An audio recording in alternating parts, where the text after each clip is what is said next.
Ay, nako. Sa wakas, nakumbinsi rin. Haha! Na, yan tuloy.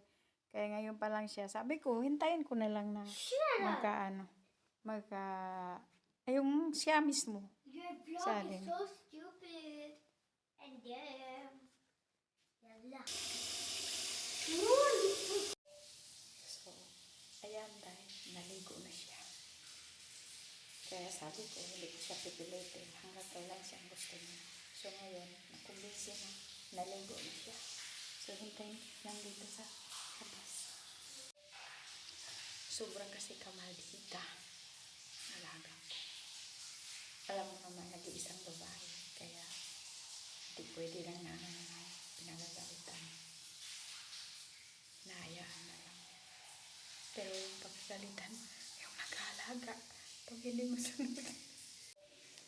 So, kailangan ko lang i-guide siya. Pabantayan. Kasi ayaw niya na akong papasok ng sabon sa kanya. Siya na lang ang magsasabon sa sarili niya. Ginagayaran lang siya. Hindi kasi ako yung nani niya. Sa ngayon, nag-substitute lang ako sa kanya kasi yung nani niya umuwi ng Pilipinas. So, malapit nang babalik. Sa January 6, dito na siya. So, balik naman ako sa aking alaga. Sa taas. Ang problema lang, makumbinsi mo na siya. Pagdating dito sa paliguan, naglalaro. Ang tagal mo naman hintayin. Ang tagal mo naman pakisuyo. Tama na. Kahit tapos na nagsabot, tapos na lahat-lahat. Yan na namang problema. Pag nakaligo na siya, tagal-tagal nilao sa CR.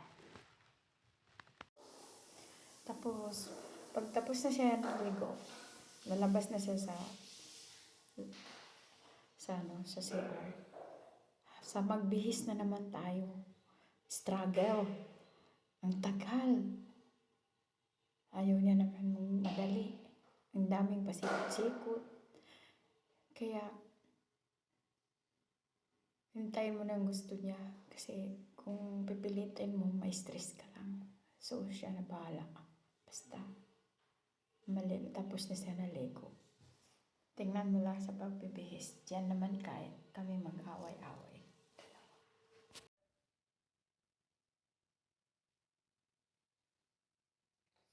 So, ayan guys. Nagpaganda na siya. Tapos na.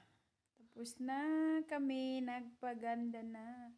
Hintayin ko na lang kasi baba kami magkain.